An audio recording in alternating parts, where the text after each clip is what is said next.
The International Monetary Fund on Friday forecast an economic rebound in Burma this year, but said the Rohingya refugee crisis may dampen investment as the country faces international pressure over its treatment of the Muslim minority.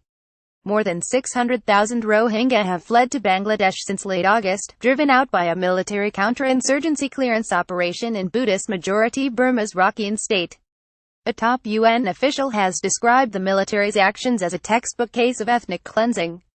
Burma denies that. While there is no sign of a major, direct economic impact, the crisis has dented hopes of a Western investment boom as European and U.S. companies are wary of the reputational risks of investing. Last month, the World Bank froze $200 million in budget funding for Burma over the crisis.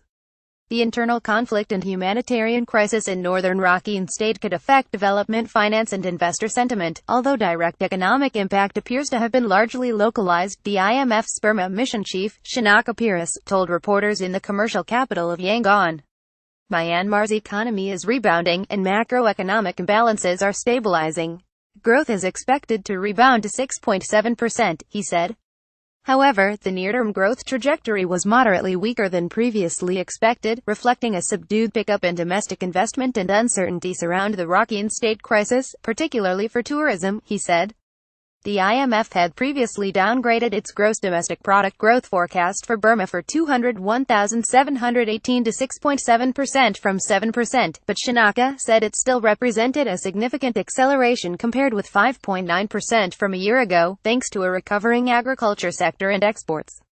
The government led by Aung San Suu Kyi had seen a challenging first year, he said, with lower-than-expected growth, but the medium-term outlook remained favorable as higher tax revenues could support growth.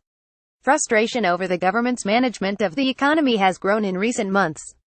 Foreign investment approvals have slowed since Suu Kyi's National League for Democracy won an election in late 2015, and took office early the next year.